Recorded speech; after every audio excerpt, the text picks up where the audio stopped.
All right, we're going to talk about how to sell your online education business. There is a myth out there that if you are a solopreneur or an educator or an expert of some kind, that you will never be able to sell your kind of personal brand business.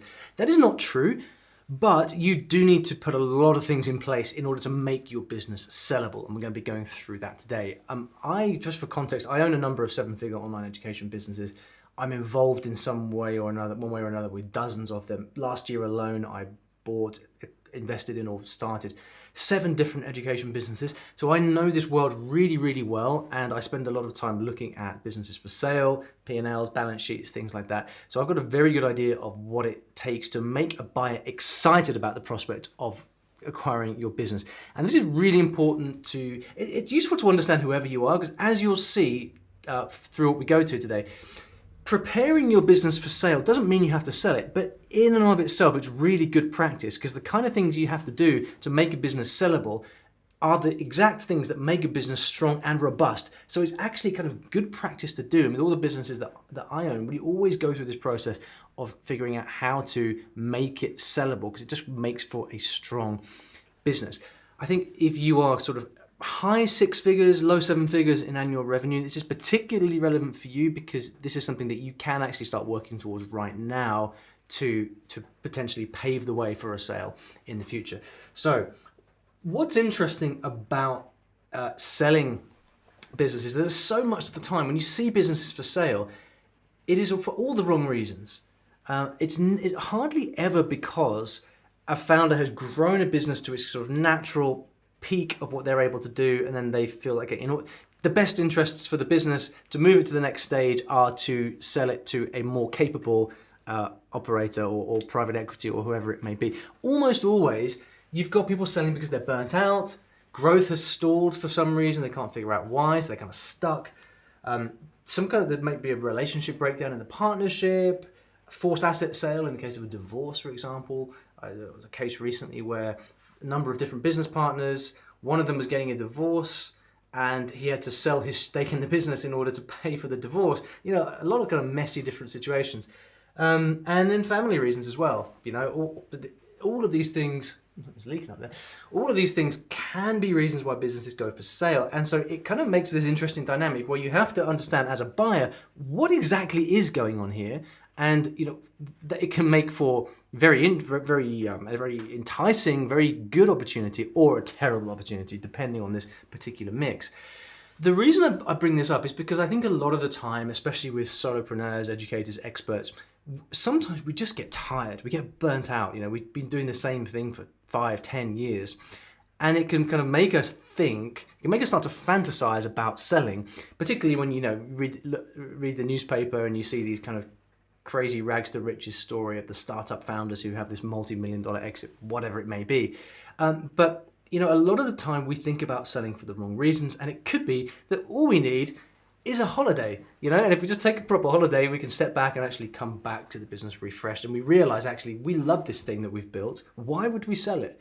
And this is my personal approach to business building. I would much rather own a lot of different businesses that work independently of me and have high cash flow, because why sell something that you've built that you love if you can have it properly managed?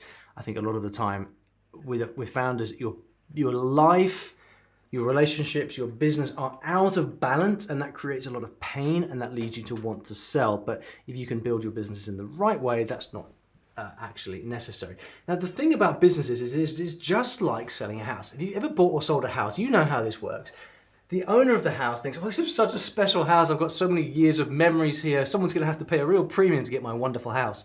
But then the person that comes to buy it thinks to themselves, it's a nice house, but there's so much work, and I don't know what's going on with the plumbing, and I'm going to have to do all this remodeling to make it mine. So one person here sees it has a really sort of inflated value, and then the other person, all they do is they see the opposite, and it's the same with business. And the reason is that in your typical lifestyle business, which most of us here are probably going to have, this is a business that we own that produces a lot of cash flow that supports our lives. The reason that happens is because this is the magic of the internet. One person with knowledge to sell is able to reach a large number of people online, and then that attracts money to them, and they can live a very, very nice life. So the solopreneur founder thinks to themselves, well, this must be a really valuable business because I'm getting rich off this. I'm making loads of money. From the other side of the equation, though, the investor looking at this is thinking, well, hang on, if you leave, if you make your exit, then in order to keep making that same amount of cash, I'm going to now need a whole team of people to support all the things that you were doing, the content, the marketing, the customer support, the product creation, all of these different things. So there's a fundamental mismatch between the way that a lot of us make our money versus what the business would need to look like if it were managed by a team. Typically, I think you need at least 3 to 5 people to do the job that your typical entrepreneurial founder would do. And so this sort of shows to you why it is that you've got to adjust your perspective about what you've actually got and the value that it has inside it in order to make a sale. And this is going into some more detail on that, right? So your typical education business has all of these characteristics. First of all, it tends to leverage your knowledge. The business, to a large extent, relies on you and what you know, right? And so the product is you to a large extent. Finances are often one colossal mess. You probably don't have a P&L. You may have a basic P&L of some kind. Almost certainly don't have management reports. Usually the finances of businesses sub 7 figures are non-existent. Okay, which means you cannot look at the finances and easily figure out the story of the business. We often have underdeveloped business models, and this is because founders often do a little bit of all these things. They'll make the products, and then they'll figure out how to do basic marketing, and then they'll have that conversation with the accountants once a month or once a quarter or whatever it may be.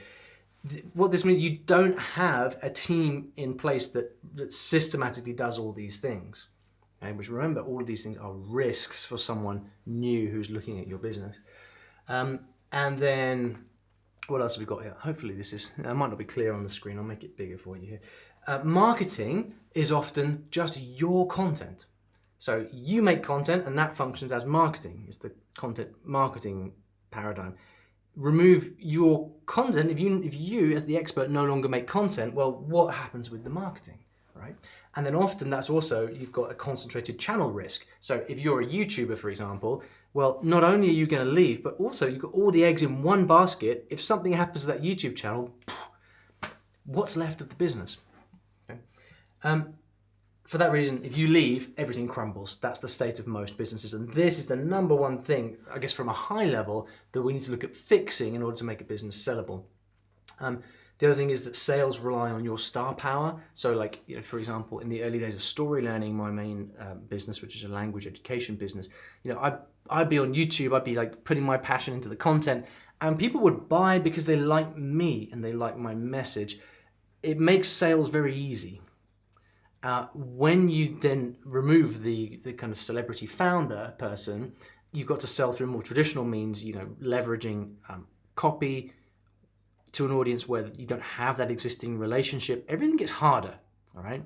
And so sales can look very, very different when you're not present. So these are all the typical characteristics of your online education business.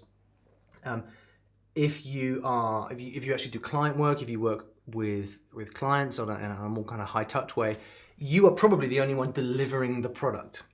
And so you need that, obviously needs to be replaced as well. From the perspective of the buyer, these are the things that the buyer is typically looking for, right? So first of all, remember that a buyer does not want to come in and get themselves a job. A buyer is investing, which means that they want the asset that they are buying to continue to grow in value without them having to actually run the company. All right. So for that reason, what the buyer needs is everyone in the team to be replaceable, including you. So whoever's doing your marketing, whoever's doing your content, they have to be replaceable because that's the only way that you have a system that can be maintained. They're looking for a mature team running the company because if they don't have that team, if everything's run by you, what happens? Well, if you leave, then who runs the company? The knowledge all disappears with you. The company needs to be managed, it needs to be run. They're looking for predictable marketing systems. So just before we spoke about how if you've been doing all the marketing, if all of your traffic comes from you making content, then the marketing can disappear with you. So they're going to be looking for predictable marketing systems, whether this be, it can be content, providing the content doesn't rely on you. It can also be ads, it can be partnerships or affiliates, whatever it may be. You want ways to continue to get traffic that are manageable and do not rely on the founder.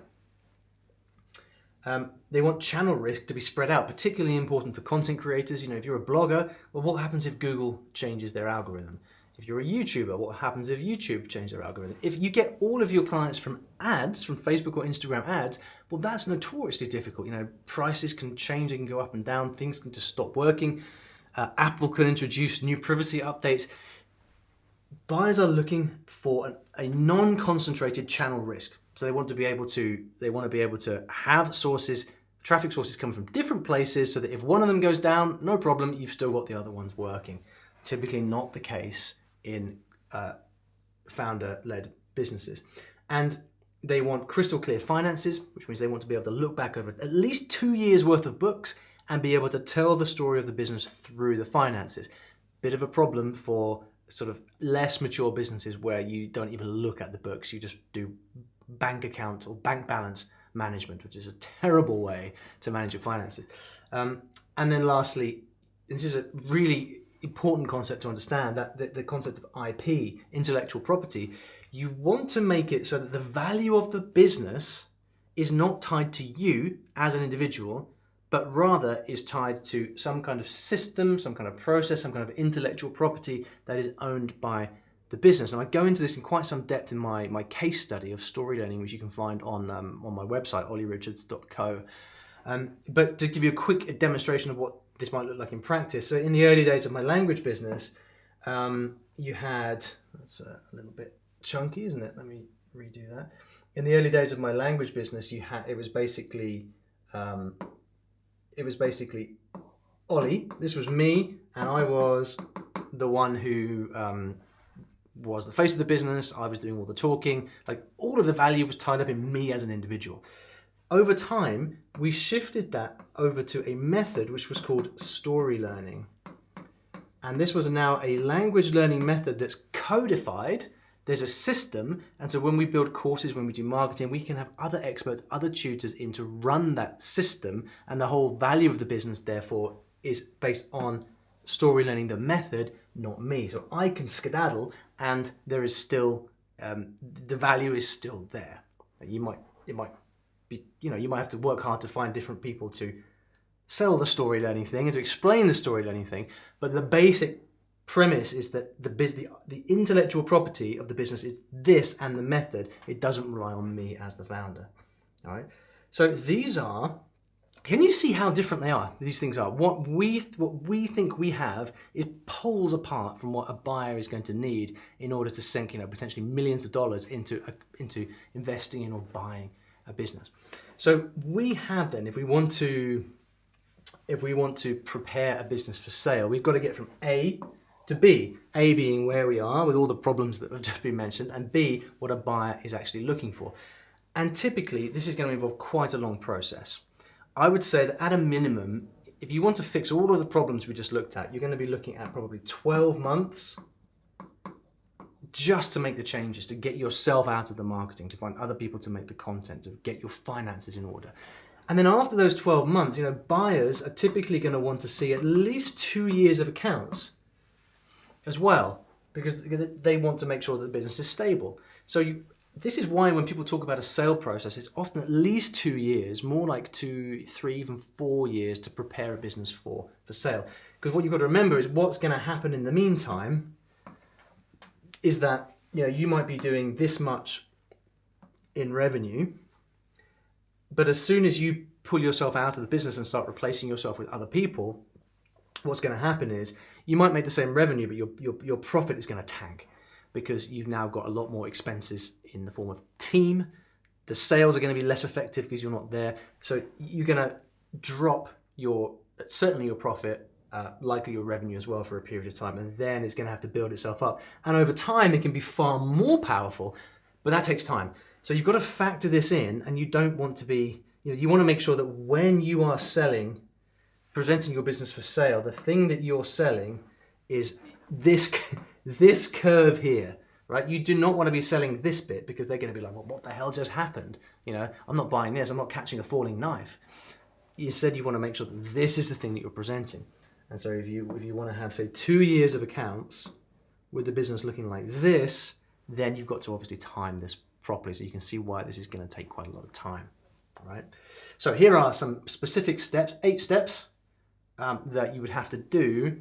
That I would recommend you do based on what I see a lot if you wanted to prepare your business for sale. Okay, you ready for this? Let's get into it. So first of all, you want to make sure you've got at least 12 months of cash, probably a lot more. I tend to keep large amounts of cash in the business. It's like my peace of mind fund, my sleep well at night fund. But you're going to use that cash because you're going to need to bring more people on to staff the business in all the ways that you're not going to be able to do. Your sales might take a hit. You need to have a buffer. So make sure you've got at least 12 months of cash. You then want to go through and look at your content. If you are a content creator of any kind, if you're not a content creator, you're in a much better place, frankly. But if you are a content creator, you then have to go through and replace yourself in all content systematically. Okay. One of the ways that we did this at Story Learning was actually to start specific language YouTube channels staffed entirely by other people. And that was a way that that we were kind of building for the future in a way that we could create traffic, drive traffic independently of me, so that I could kind of gradually slink out the back and have a stable traffic base still there. You cannot be in any of the content if you want to have a hope of selling your business, because simply if you disappear with the business, who's going to make the content? It's a huge risk. So you're going to have to figure out how to replace yourself from all content. You're then also going to have to really work at the accounts. Now, you might want to work with a CFO, a chief financial officer here on a, maybe not full-time, but on a part-time or fractional basis. And you can say to them, look, I want to prepare my business for sale. It's a 2-year process. Can you help me work through that? You want to make sure that the accounts that you end up putting out there are good and are clean, and you need a finance person to help with that. Okay. Next up, marketing channels. So you want to make sure that you have more than one marketing channel that drives leads and sales, especially if you're reliant on content. So if you're a YouTuber and you have that big algorithm risk so closely tied to your business, you want to make sure that you have a different marketing channel, ideally not organic content. So if you're a YouTuber, for example, you might want to work on adding paid ads. If you're a blogger or a podcaster, you might want to look at adding partnerships or building out an affiliate program, something that is going to just diversify your source of leads. Very important from a risk perspective. And then related to that, you need to remove yourself. We talked about removing yourself from content, but you also need to be not present in the marketing channel. Because again, if you're this celebrity and the business is reliant on the celebrity, what happens when you leave? So however you do your marketing, you cannot be in it. So get yourself out. You might need to look for 1, 2, 3 people who become kind of new faces of the business, who are capable of making your content, making your ads, being on camera, that kind of thing. Next, general manager. General manager, I mean, we could call this a few different things. Operations manager, COO, chief operating officer. This person runs the business. At the moment, it's probably you running the business. You're taking whole team meetings, you're probably line managing everyone, you're making the decisions. These decisions need to be taken by somebody else. This is going to be one of the most expensive hires that you're gonna make. But that person, once you have them in place, is going to give any buyer confidence that there is real continuity after you leave. Also, if you don't have a general manager, the truth is, you need to get one in. If you get one in place, that by itself will change everything for you, because you're going to be able to step back at that point and not be so day-to-day in the business. You'll buy your life back, and that might by itself just convince you that you don't need to sell the business at all. But anyone coming in to buy or invest is going to want to see someone who manages operations from day to day. Right? This is what we talked about before around the IP. All right. So if you have particular expertise and the business is reliant on that, instead you need to replace that with a method that other people can use. So as per the example before, instead of the business relying on Ollie, instead it relies on a method story learning that other people can then come in and teach, right? And then lastly, it's kind of related to this point really, but you want to make sure you've done a very clear inventory of all the different hats that you wear in the business, whether it's like making little social media graphics, talking to your accountant, managing, I don't know, sending invoices to people, talking to sponsors, customer service of any kind, like interacting in Facebook groups, all of these different things. You've got to be very, very clear of all those things that you do, because that's all part of the process of adding in a team who can actually, run the show without you. It's a lot, right? A lot of the time people work with coaches of some kind, consultants who actually guide them through this process, because there's a lot there. But most likely, like I said before, most likely you probably don't want to sell in reality. Can you see now, if you had all of these things in place, if you've done all of these things, you have the cash, you replace yourself in content, you have clear accounts, you have lots of different marketing channels, you have a general manager who runs the business. Can you see how actually you would be able to step back and not be day to day in the business? This is why in my business Story Learning, I work actually, in the business, not building out new things, but actually, operationally in the business about 6 hours a month. It's a multi-million-dollar business, and it only takes me, a couple of hours a week, because we have so much of this stuff in place. So anyway, that's it for now. This is, this has been how to sell your education business. I hope it's been useful. If you are new here, my name is Ollie Richards. You can join my newsletter at ollierichards.co, where there is also a case study of my business, storylearning.com. Very big, thorough case study of how the business works. If you like this, if you have a friend who you think might be interested in sharing, selling their business, share this with them, forward them the newsletter, and see you later.